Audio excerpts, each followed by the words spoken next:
Ahojte lyžiari! Náš tip na skvelú lyžovačku pod majestátnym Dachsteinom predstavíme v tomto videu. Filzmoos leží kúsok od Schladmingu a Reichstadtu a ponúka niečo úplne iné, na čo ste bežne zvyknutí.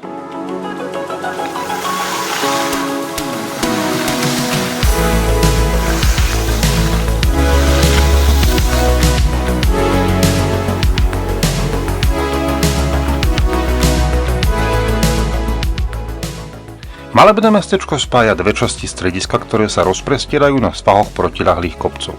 Pod Rozbrandom sa nachádza takmer 3 km dlhá červená zjazdovka Papageno, na ktorú vás vyvezie moderná kabínová lanovka. Lepší výhľad na Dachstein a Bischofsmütze ako z vrcholovej stanice asi ani neexistuje.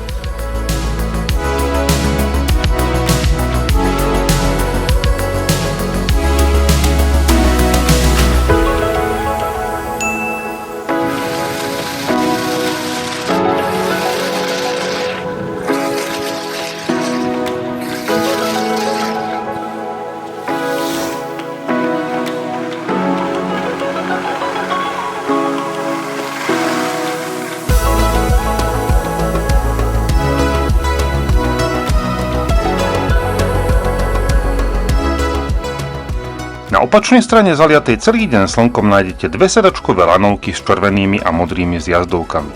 Celé stredisko je poprepájané a pohodlne sa prilyžujete z jednej strany na druhú. Keď sa vyveziete novou 6-sedačkou Musleje na vrchol a spustíte sa po zjazdovke číslo 5, objavíte lyžiarsky raj. 2,5 kilometrovú červeno-modrú zjazdovku orientovanú na západ obsluhuje síce vlek, ale má neskutočnú kvalitu.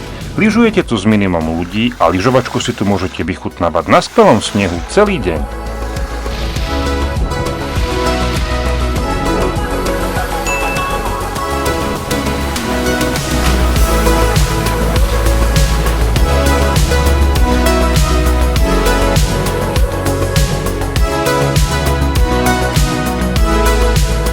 No a keď budete vo Filzmoose, máte tu náskok na Dachstein.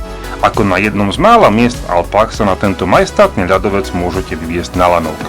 Áno, jedna veľkokapacitná kabína má prispôsobenú strechu s balkónom, kde si môžete užiť ten pravý adrenalín a vietor vo vlasoch. Na vrchole si nezabudnite označiť lístok na vysokohorskú cestu k lanovke, aby ste nemuseli platiť mýto.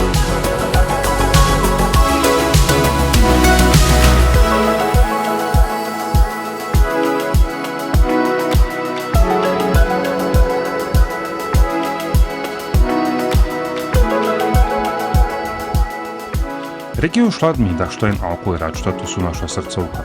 Chodíme sem v lete aj v zime, takže sa určite môžete tešiť na ďalšie videá z tohto úžasného miesta.